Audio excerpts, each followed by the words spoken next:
Imam Ali ibn Hussain alayhi salam, also known as Sajjad, was born on the 5th of Sha'ban in year 38 Hijri in Medina. His mother was Shahrbanu, the daughter of Yazid III, the last Persian king of the Sasanian Empire. She had converted to Islam and was later captured as a captive during the time of the third Khalifa, then brought to Medina where she married Imam Hussain alayhi salam. Imam Sajjad's mother passed away shortly after giving birth to him. It is unclear from the historical records whether Ali Akbar or Imam Sajjad was the eldest son of Imam Hussain. Imam Sajjad, who was born during the government of Imam Ali alayhi salam, was only 2 years old when his grandfather Imam Ali was struck with a poisonous sword. Imam Sajjad grew up during the long caliphate of Muawiyah for about 20 years, 10 of which were during the imamate of his beloved uncle Imam Hassan, and 10 years during the imamate of his father Imam Hussain. Imam Sajjad witnessed the oppression of Muawiyah towards the Ahlul Bayt, the progeny of the Prophet. Imam Sajjad lived through a time where he heard the cursing of his grandfather Imam Ali from the pulpits all around the Islamic territory enforced by Muawiyah. Imam Sajjad also witnessed his uncle Imam Hassan struggling from the poison which took his life. Imam Sajjad supported his father with the uprisal against Yazid. He migrated with his father from Medina to Mecca, and from Mecca to Kerbala. Imam Sajjad was only 22 years old in Kerbala. However, the Imam became sick a few days before Ashura. On the night before Ashura, while being very sick, he witnessed that his father Imam Hussain allowed his companions to freely leave and save their lives. But no one left.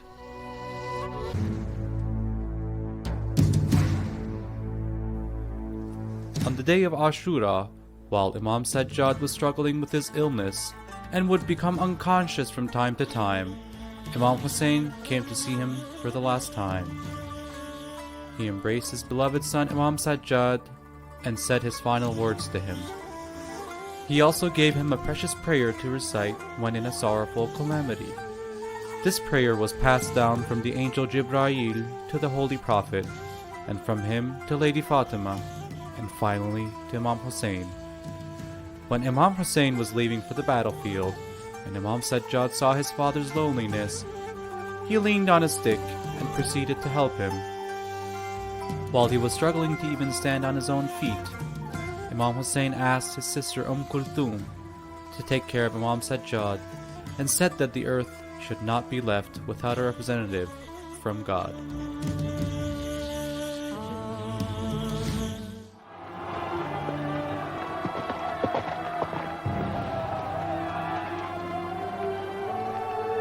In the afternoon of Ashura, after Imam Hussein's martyrdom, when the tents were attacked, looted, and set on fire, Lady Zaynab, Imam Hussein's sister, asked Imam Sajjad about what they should do: stay in the burning tents or escape the fire. Imam Sajjad's first ruling as an imam was to command them to escape to the desert and save their lives.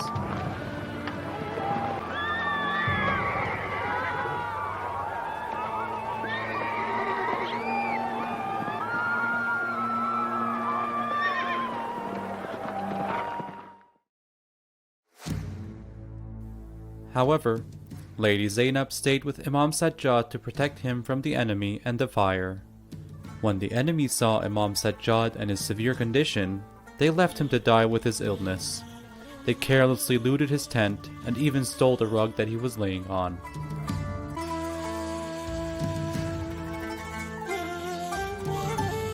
On the day after Ashura, Umar ibn Sa'd and his troops, who were responsible for the tragedy of Kerbala, stayed there until noon to bury the bodies of their men. They then took the surviving family of Imam Hussain and his companions to Kufa, those captives whose number is estimated by some to be around 61 people.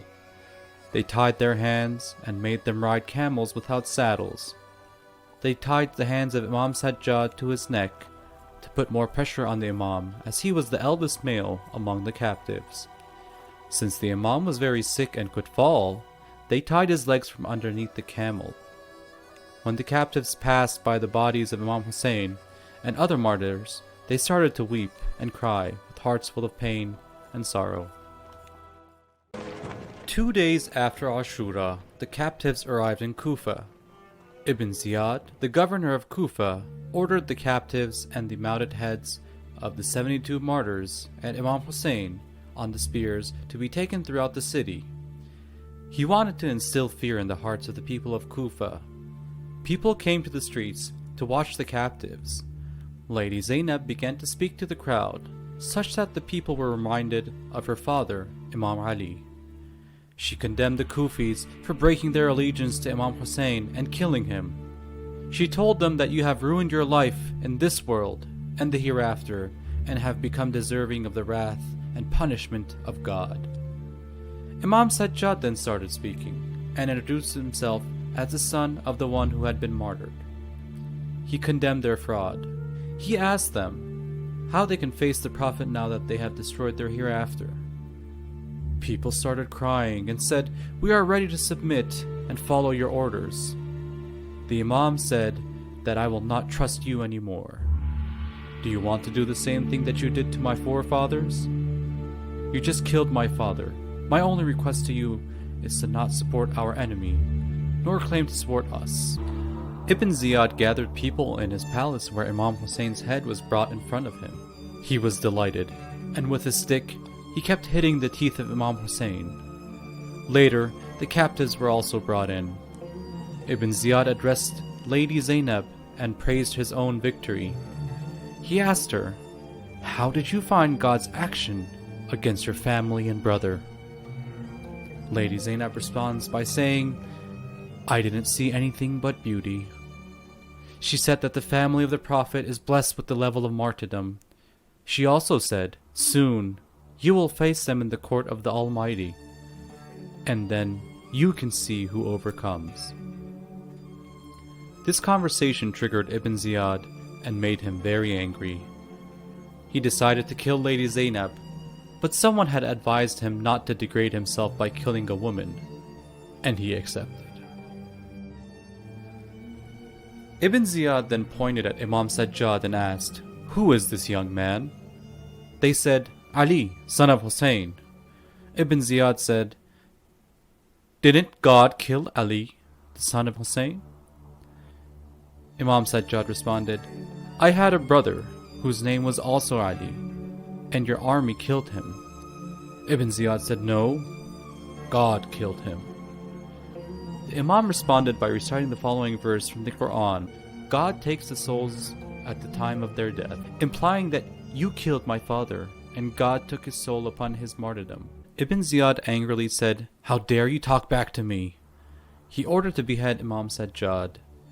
Lady Zaynab desperately embraced Imam Sajjad and said, "I swear by God, I will not let him go. You must also kill me with him." Upon seeing this, Ibn Ziyad said to leave the Imam, since his illness is enough to kill him. He then ordered to imprison the captives. 3 days after Ashura, upon becoming confident that Umar ibn Sa'd and his troops had left Kerbala, the tribe of Bani Asad, who lived nearby, came to bury the martyrs. However, because the bodies were headless, they were unable to recognize them. Miraculously, Imam Sajjad came from the imprisonment of Kufa to Kerbala and guided the Bani Asad tribe on where to bury the martyrs. Imam Sajjad himself took care of burying the body of his father, Imam Hussain.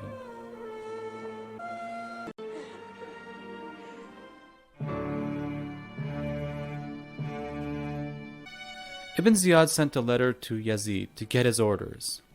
Yazid ordered him to send the captives and the heads of the martyrs to Damascus. Ibn Ziyad only sent the captives from the Ahlul Bayt to him, whose number is estimated by some to be around 25.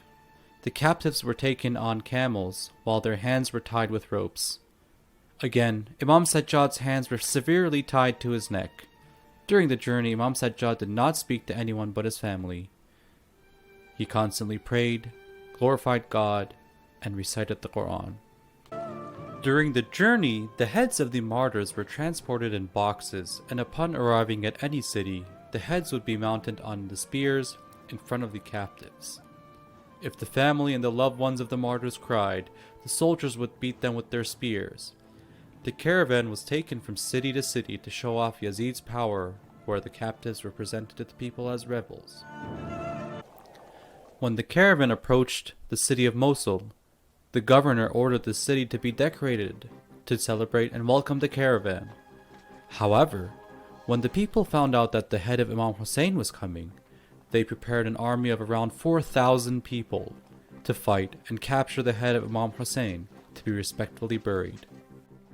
This news led the caravan to redirect its route and not to enter the city of Mosul to avoid conflict.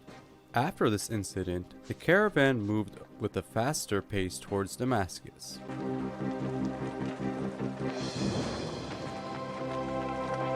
The Syrian region was seized during the government of the second caliph. The second caliph had appointed Muawiyah as the governor of Syria, and he stayed in power for 42 long years until his son Yazid took over. Thus, the Syrians were only familiar with the Islam which was spread by Muawiyah's propaganda, to an extent that many Syrians did not know that the Prophet had left behind his family. As a result, the closer the caravan reached to Damascus in Syria, the people were more pro-government of Yazid and celebrated his victory. After about 12 days of traveling as captives and its hardships, the caravan finally arrived in Damascus. This is the place where later Imam Sajjad had recalled as the hardest part of their captivity since Ashura. To expose the captives, particularly the ladies, they were entered from the most crowded entrance of the city. They also placed the mounted heads on spears in the middle of the caravan to draw more attention to the women.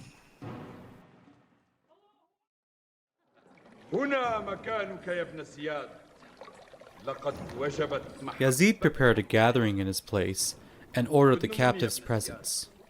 When he saw the heads approaching him from a distance, he said the following as poetry: "Prophet killed my family in the battle of Badr, and I took my revenge by killing his children."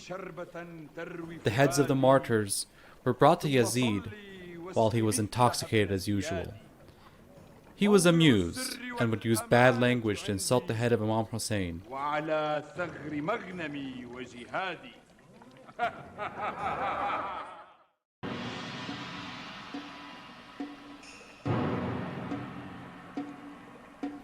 The captives were later brought while they were all tied to one chain.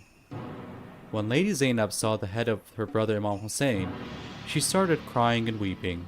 The people in the palace became emotional and started crying as well. However, Yazid was delighted by his victory and asked for a stick and kept on hitting the teeth of Imam Hussain. Yazid then addressed Imam Sajjad and said, "May God bless the one who killed your father." Imam Sajjad, without any fear, said, "May God curse him." To this, Yazid became really angry and wanted to kill Imam Sajjad. However, God's plans altered the situation. In the discussion of the Imam with Yazid, Yazid justified his actions by reciting the following verse from the Holy Quran: "Whatever misfortune befalls you, it is because of what your hands have earned, and yet He pardons much."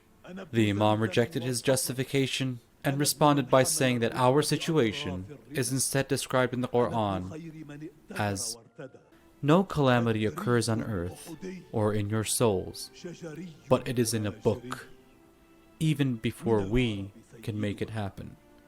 That is easy for God."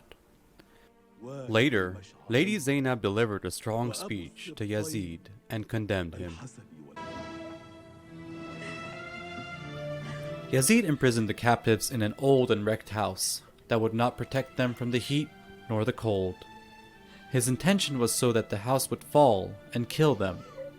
In the same prison, the beloved daughter of Imam Hussain, Ruqayyah, passed away after enduring all the atrocities, and Imam Sajjad had to take care of the burial of his own sister at the same place.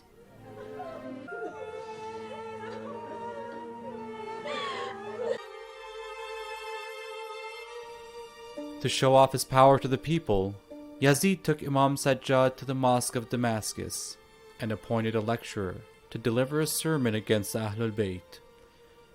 The Imam rose and asked to enlighten the people with his words. Yazid resisted, but his near ones insisted him to allow Imam Sajjad to speak. The most important and critical sermon delivered by Imam Sajjad in Damascus was in this place. The Imam praised God and said, "We, as the Ahlul Bayt, have been bestowed with 6 blessings and 7 excellences." The Imam then continued and said, "Allow me to introduce myself for those of you who don't know me." The Imam glorified his lineage from the Prophet, Khadija, Ali, Fatima, and Hussain, and described them with their best attributes. When the Imam was describing the cruelty of the tragedy of Kerbala against his father Imam Hussain, people were influenced and began to cry. Yazid feared the effect of the Imam's words on the hearts of the people. Suddenly, he interrupted the Imam's speech by ordering the adhan, the call to prayer, to be given. When the adhan reached the verse of bearing witness to the Prophet, the Imam looked at Yazid and strongly said, "Is Muhammad your grandfather or mine? For if you say he is yours, then you're a liar. And if you believe that he is my grandfather, then why would you kill his family and captivate his descendants?" The Imam's words were so powerful that Yazid was subject to objections from the Syrians. Thus, Yazid had to change his policy towards the Imam to save his own government.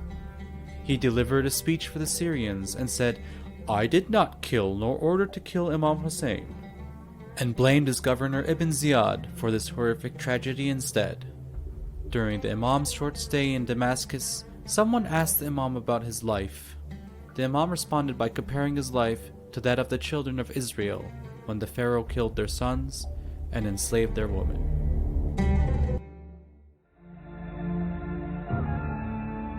Yazid asked the Ahlul Bayt if they wanted to stay in Syria or return back to their homes in Medina. First, they asked him to allow them to gather and mourn for the loss of their loved ones.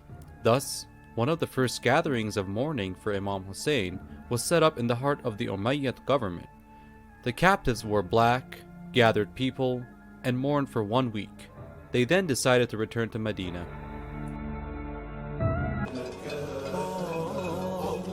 Yazid gathered a caravan to respectfully return the Ahlul Bayt to Medina to portray to the people that he was innocent.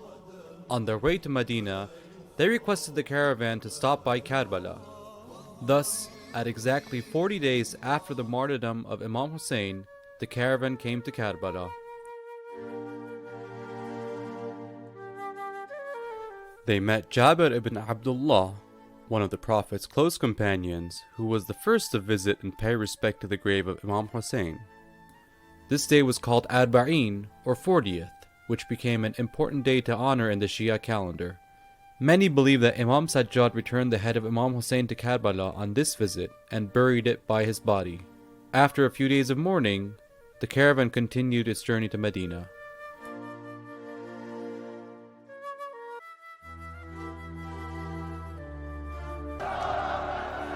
When the caravan reached near Medina, Imam Sajjad sent a poet and requested him to recite a poem for Imam Hussain to inform the people of Medina about their arrival. The entire city of Medina was covered with grief. The people came out of the city to receive the caravan while grieving. The Imam delivered a sermon while he was crying. He praised God and mourned for Imam Hussein's martyrdom. The Imam reminded the people about the Prophet's command of loving and respecting his progeny, the Ahlul Bayt. The Imam said that even if the Prophet had commanded a war against us, it could not be worse than the tragedy that we had endured. The caravan had returned to Medina after about 7 months, but without their loved ones. They visited the tomb of the Prophet where they sorrowfully cried and mourned. When in Medina, Imam Sajjad visited Salama, the Prophet's wife, and requested for the items that Imam Hussain had entrusted her prior to departing Medina.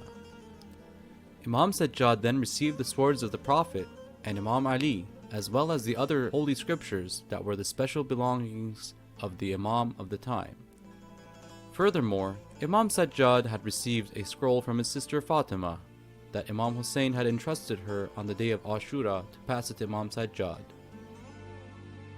For the rest of Yazid's government, Imam Sajjad and the Prophet's family, Banu Hashim, were in deep sorrow and grief. Their pain was to an extent that they only wore black clothes and never ate hot meals. The grief was so heavy on their hearts that Imam Hussein's sister, Lady Zaynab, and his wife, Rabab, passed away shortly after the tragedy of Kerbala. During this time, the Imam's activities and interactions were under intense surveillance by the government, as Yazid feared an uprising from the Imam to seek revenge for the tragedy of Kerbala. Due to this pressure, the Imam only had 3 companions. Eventually, the Imam moved outside of Medina for a few years and lived in a temporary residence. He isolated himself and limited his interactions with the people.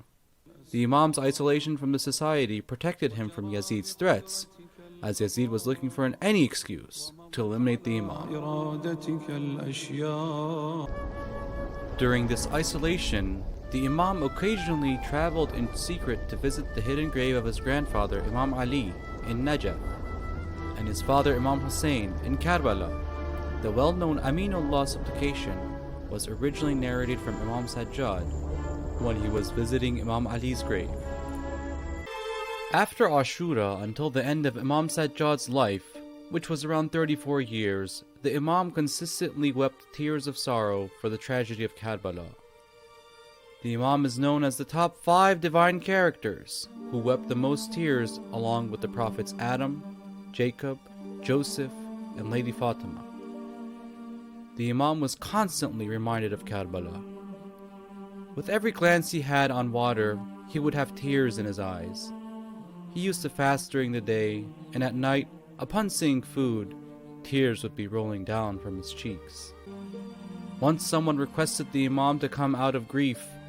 The Imam responded by saying that Jacob had 12 sons. God only hid one, and he wept for 40 long years, while he knew that his son was alive. Why shouldn't I cry when my beloved father, brother, and 17 of my family members were beheaded and cut into pieces? Imam Sajjad was also the first person to perform his prayers on the sand of Kerbala, to keep the message of Imam Hussain alive. This became a custom until today. At the beginning of Imam Sajjad's imamat, there was confusion among some people about the true Imam of the time. Some thought Muhammad ibn al-Hanafiyyah was the Imam since he was older than Imam Sajjad. Also, in the past, imamat had been passed through brothers, from Imam Hassan to Imam Hussain. Muhammad ibn al-Hanafiyyah was the son of Imam Ali and the younger brother of Imam Hussain, but was not from the progeny of the Prophet, from Lady Fatima. To convince the people and show the reality, both Imam Sajjad and Muhammad ibn al-Hanafiyyah stood in front of the Kaaba and called the stone of Hajr Aswad to testify in their imamat. Hajr Aswad only responded to Imam Sajjad's call and testified his imamat. In less than a year from the tragedy of Kerbala, Abdullah ibn Zubayr started to rise against Yazid in Mecca. Although he was against Yazid, he was looking for his own power by portraying an Islamic outlook. Ibn Zubayr was an opponent of Yazid's caliphate and had not paid allegiance to him. After Imam Hussein's martyrdom, Ibn Zubayr found a suitable opportunity to gather people around himself. He was the son of Zubayr, one of the Prophet's companions and the nephew of Aisha, the Prophet's wife. However, he was completely against Imam Ali and his family, and had a key role in forming the Battle of Jamal against Imam Ali. Imam Ali had said that Zubayr used to be with us Ahlul Bayt until his ill-fated son Abdullah turned him against us. Ibn Zubayr sent his agents in secret to encourage the people of Medina to pay allegiance to him. To negate this plot, the governor of Yazid in Medina tried to influence the elderly of Medina by sending a group of them to visit Yazid in Damascus. The group received many gifts and hospitality from Yazid. However, upon returning to Medina, they informed the people that they had witnessed Yazid, their so-called caliph or successor of the Prophet, openly indulge in sinful behavior, intoxication, and womanizing. This led to the reprisal of the people of Medina against Yazid and his family, the Umayyads. The people expelled the governor of Yazid and around 1,000 of the Umayyads, including Marwan ibn al-Hakam. Even though Marwan was an open enemy to Imam Ali and his family, he came to Imam Sajjad with a desperate request of entrusting his family, and the Imam accepted. When Yazid was informed about the uprisal in Medina, he sent his troops under the leadership of Muslim ibn Uqba to suppress them. This led to a battle in the outskirts of Medina known as the Battle of Al-Harrah, where the people of Medina were defeated. The survivors withdrew and sought refuge in the mosque and the tomb of the Prophet. However, Yazid's troops entered the holy mosque with their horses and made a bloodbath within it. Muslim ibn Uqba allowed his army for 3 days to loot, rape, and steal from the people of Medina, the city of the Prophet. Overall, up to around 10,000 people were murdered, including hundreds of the Prophet's companions and the Islamic and Quranic scholars. Imam Sajjad was isolated in this uprisal and had moved his family and around 400 people who had sought refuge to him to the outskirts of Medina, and they were all safe. Muslim ibn Uqba had orders from Yazid not to get in a conflict with Imam Sajjad due to his isolation from this uprisal. Yazid knew the Imam's isolation through his spies. Yazid also wanted to avoid the shame that the Umayyads had brought to themselves by the tragedy of Kerbala. Thus, they did not interfere with Imam Sajjad. After the 3 days ended, Muslim ibn Uqba ordered the people of Medina to come in his presence and renew their allegiance to Yazid and bear witness that they are Yazid's servants. Muslim ibn Uqba killed anyone who opposed this order. However, he did not harm Imam Sajjad and excluded him from this order. When Imam Sajjad came to him, the Imam's greatness put a fear in Muslim ibn Uqba's heart. He stood up from his position and respected the Imam and allowed him to return unharmed.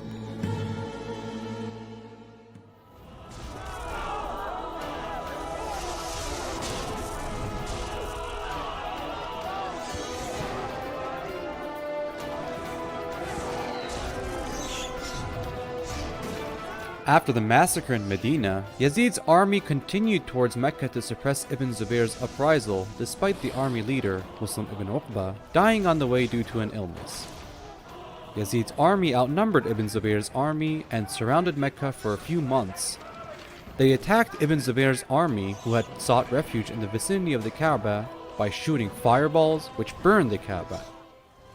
This event proved that Yazid would go to any extent to eliminate his opponents, and also signified the importance of Imam Hussein's decision to leave Mecca towards Kerbala to keep the honor of the Kaaba and avoid bloodshed within it. During this period, the news of the death of Yazid was received by his army, and they finally returned to Syria. Yazid, in his short reign of only 3 years and 8 months, committed 3 outrageous crimes: the tragedy of Kerbala, the massacre of Medina, and the burning of the Holy Kaaba. The death of Yazid was a shock for the Umayyads, who were in power for years. They tried to maintain their power by convincing the Syrians to pay allegiance to Muawiyah II, the oldest son of Yazid, as a new caliph who was only 22 years old. When he appeared to deliver a speech for the people, he condemned the actions of his grandfather, Muawiyah ibn Abu Sufyan, and his father Yazid against the Ahlul Bayt. He withdrew himself from the caliphate since he did not want to bear the sin of an unlawful government. The Umayyads were shocked by his speech and blamed his teacher for his differing opinion. Even though Muawiyah's teacher rejected their claim, they still buried him alive. Muawiyah II also died shortly, in less than 3 months. Yazid's death and the lack of unity in Syria provided Ibn Zubayr with an opportunity to expand his government and to declare himself as the caliph. He appointed some of the elderly to get allegiance from the people on his behalf from all around the Islamic territory. This led to a division among the Umayyads in Syria, where some were supportive of Ibn Zubayr's caliphate and some, under the leadership of Marwan ibn al-Hakam, were against him. Finally, in a big battle known as Majrahet that took place between the two sides, Marwan ibn al-Hakam defeated the other Umayyads and took control of Syria. Medina fell under the control of al-Zubayr, and during his government, the pressure and cruelty on Imam Sajjad and the Prophet's family increased. Although al-Zubayr and the Umayyads were against each other for the caliphate, both had hatred against the Ahlul Bayt and their Shia followers. At the same time, when the Umayyads were following Muawiyah's legacy of cursing Imam Ali from the pulpit, Ibn Zubayr said that he had hidden his hatred against the Prophet's family in his heart for 40 years. He had even removed the salutations to the Prophet from his Friday sermons for 40 consecutive weeks, since he didn't want Banu Hashim to feel the pride of belonging to the Prophet's family. He imprisoned 26 of the Banu Hashim and threatened to burn them in fire if they did not pay allegiance to him. At this situation, the Imam did not approve Ibn Zubayr's government and was also very concerned about his plots against the Shias. The Imam continued his strategy to appear isolated from politics and didn't get involved in any activity that would benefit al-Zubayr or the Umayyads. The division in power provided a great potential for the Shia followers in Kufa to seek the revenge of Imam Hussein's blood from his killers. The Shia would be outraged to see the killers of Imam Hussain living freely in Kufa. They were in deep sorrow after the tragedy of Kerbala and felt guilty for inviting Imam Hussain to Kufa and not supporting him. However, the Shia followers were split into two groups. One group, under the leadership of Mukhtar al-Thaqafi, a great warrior and politician, who initially wanted to establish a government in Kufa and then proceed to fight against the Umayyads' army under the leadership of Ibn Ziyad. The other group, called the Tawwabin, or the Repenters, were determined to seek revenge by waging a war against the Umayyads' army. They were under the leadership of Sulaiman ibn Surad al-Khuza'i, a great Shia scholar who was a companion of the Prophet and the Imams.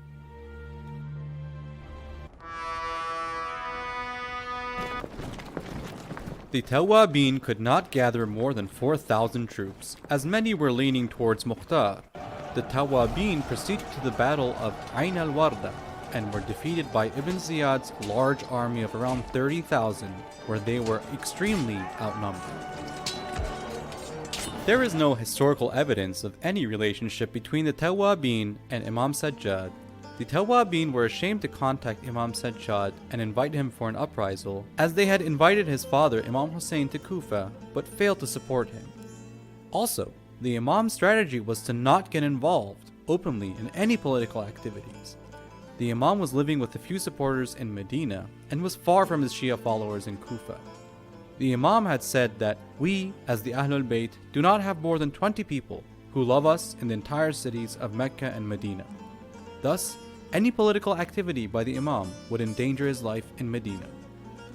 Marwan ibn al-Hakam died with a very short reign in government of less than a year. He kept the Umayyads' governorship in his lineage, who were called the Banu Marwan. After his death, his son Abdul Malik assumed power. He proved to be a very cruel caliph and had appointed oppressive and tyrant governors to pressure people to stabilize his own government.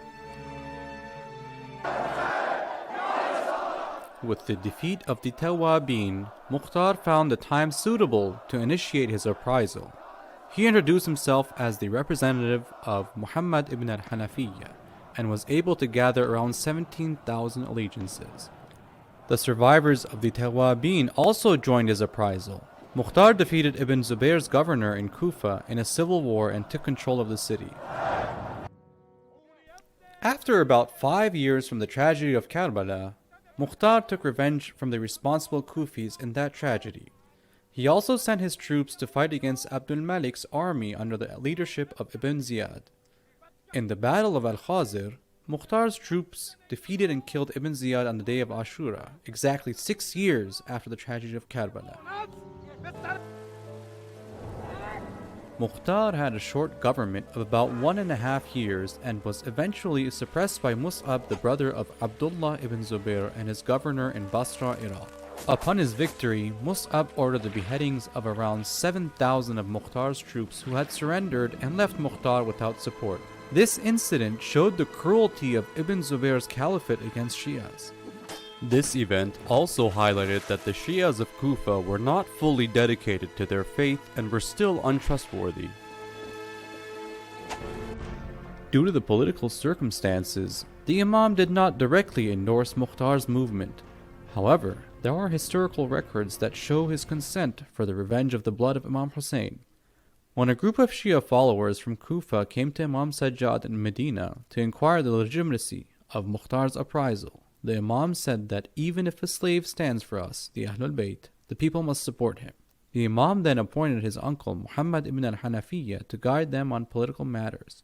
Also, when Mukhtar sent the head of Ibn Ziyad to Imam Sajjad, he fell into prostration and prayed for him. He then donated a great charity to thank God for this event. Imam Sajjad, after 6 long years, requested the ladies of Banu Hashim, who were still mourning for Kerbala, to change their black dresses and come out of grief. While the Islamic territory was split between Abdul Malik and Ibn Zubayr, Abdul Malik feared the influence of Al Zubayr's propaganda on his people as they were going to Mecca to perform Hajj.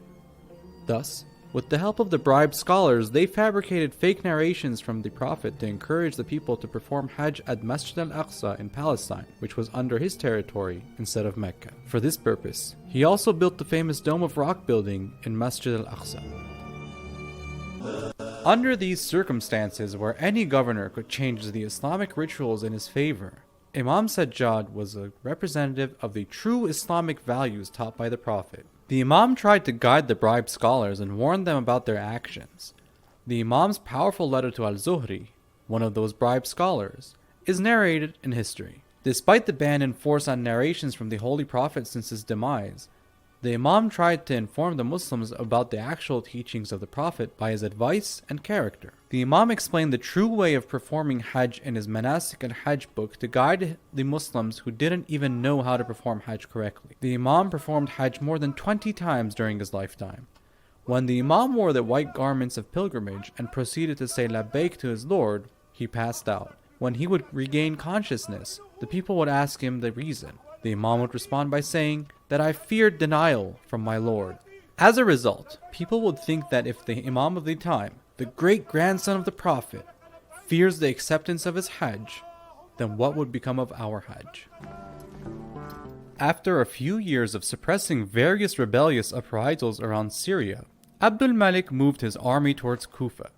In the Battle of Deir al-Jataliq, he defeated Mus'ab and took control of Iraq. When the proud Abdul Malik came to Kufa, he was presented with the head of Mus'ab in the town hall. A member of the audience said that, I was here in the town hall when the head of Hussain was brought to Ibn Ziyad, the head of Ibn Ziyad for Mukhtar, the head of Mukhtar for Mus'ab, and now I see the head of Mus'ab in front of you. Abdul Malik, who feared that this historical pattern would repeat in his case and his head would be offered next, ordered the roof above them to be destroyed.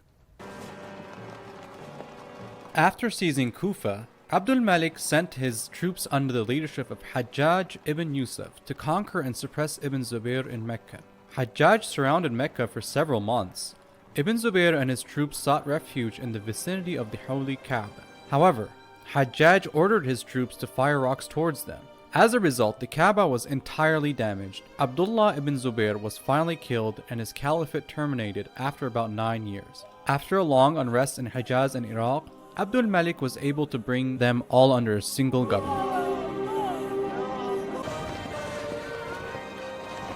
After the Holy Kaaba was entirely damaged, the Imam had a critical role in guiding the Muslims with rebuilding the Kaaba.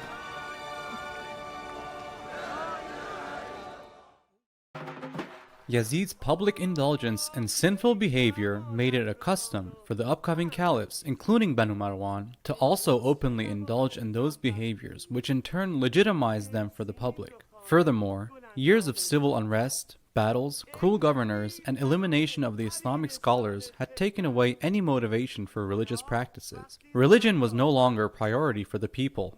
It became publicly common, even in the holy cities of Mecca and Medina, to have open concerts by female singers, where many came to womanize. According to historical records, in one incident, there was a famous female singer in Medina who decided to perform Hajj, and her fans also accompanied her in large numbers.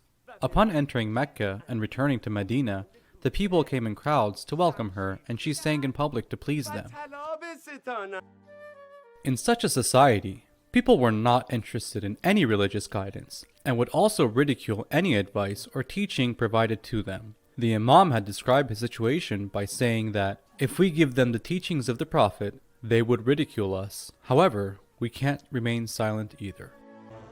The Imam used every opportunity to guide the people. He also had weekly lectures for the people on Fridays in the Mosque of the Prophet. The Imam's advice were focused on the short duration of this life and the significance of the hereafter. The Imam's words would impact the people who would listen to him and would touch their hearts.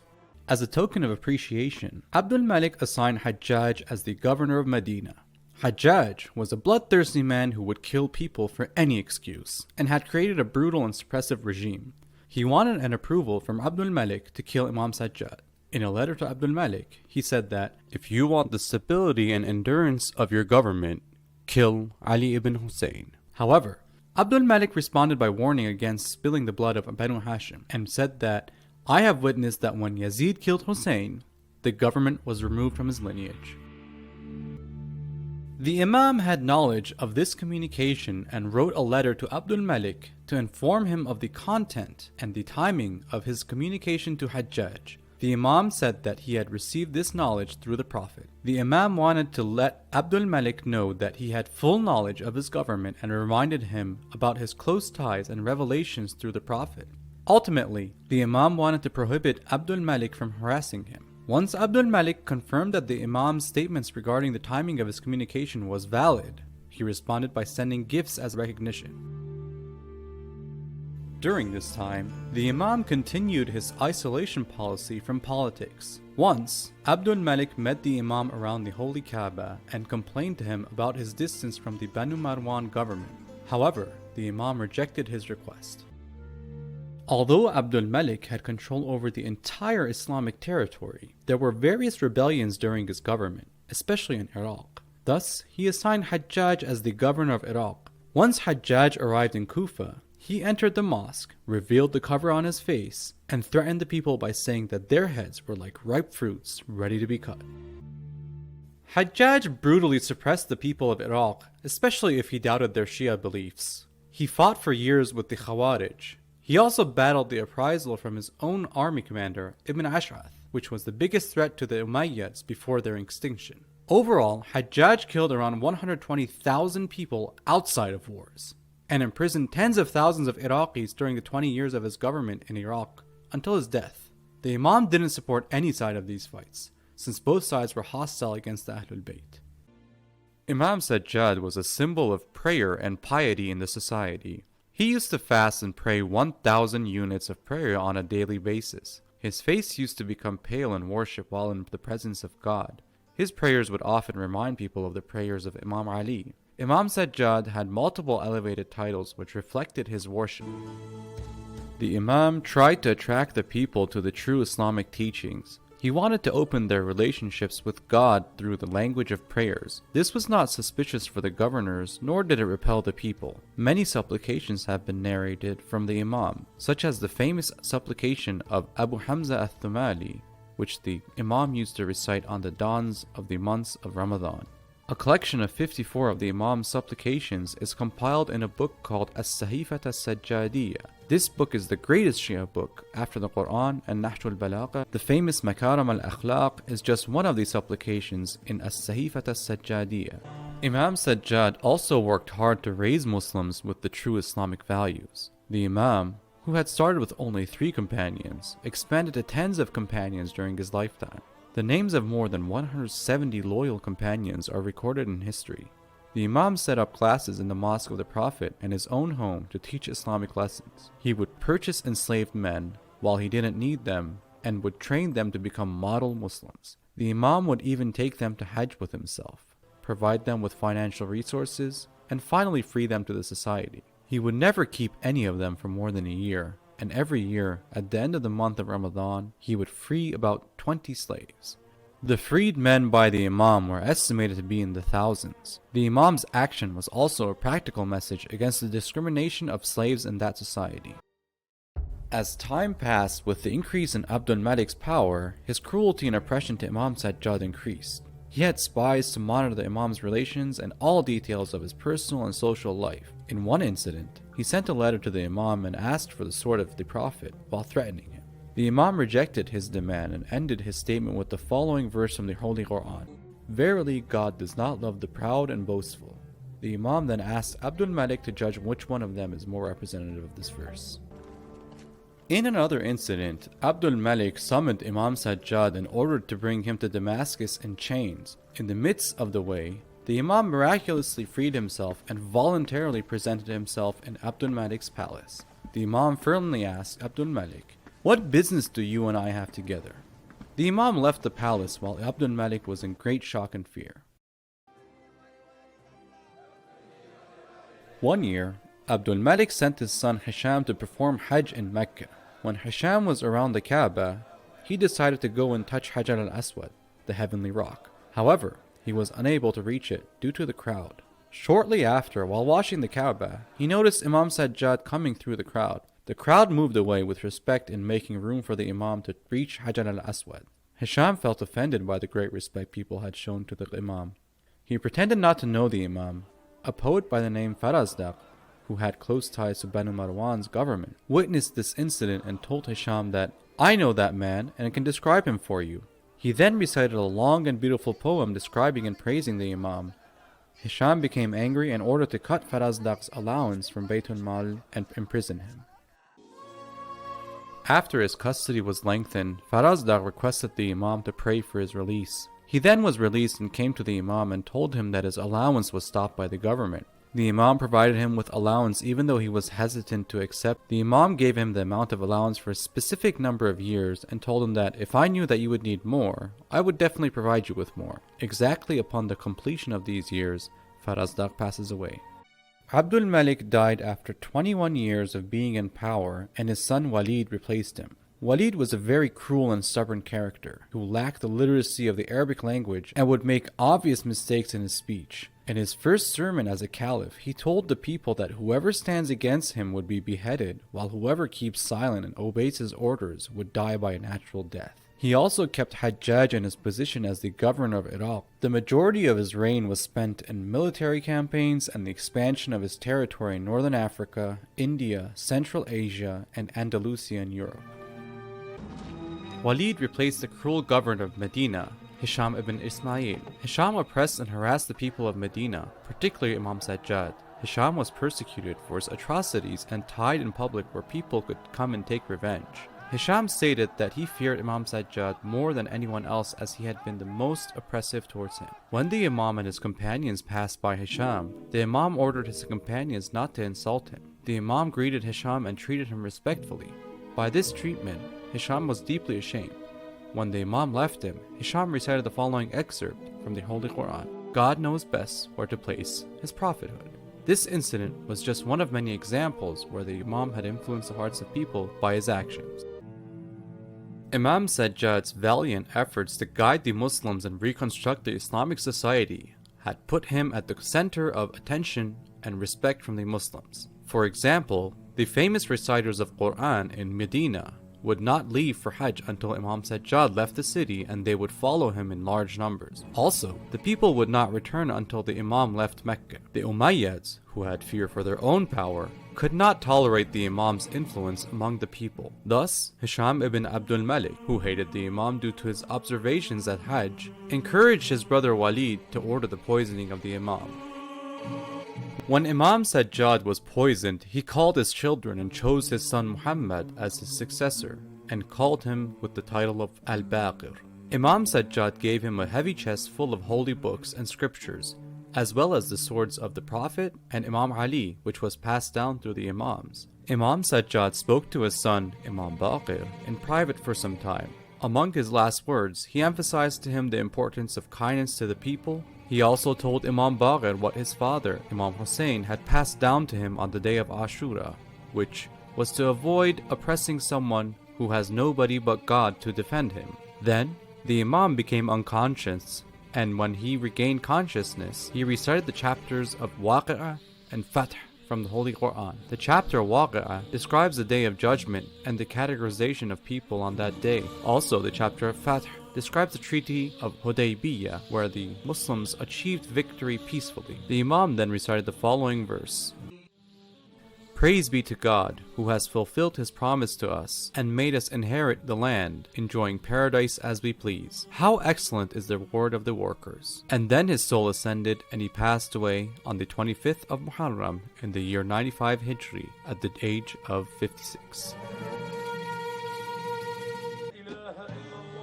At the time of preparing the body of the Imam for burial, calluses were found on his back from carrying sacks of food. The Imam used to distribute food secretly at night amongst around 100 needy families of Medina. After the Imam's martyrdom, people discovered that their livelihoods had been coming from him. This was in addition to the 2 occasions where the Imam had split his entire wealth with the needy in the way of God. The Imam's martyrdom brought grief to the entire city of Medina, and the people came in crowds to his funeral. The Imam was buried in the Baqi cemetery within the vicinity of his uncle Imam Hussain alayhi salam.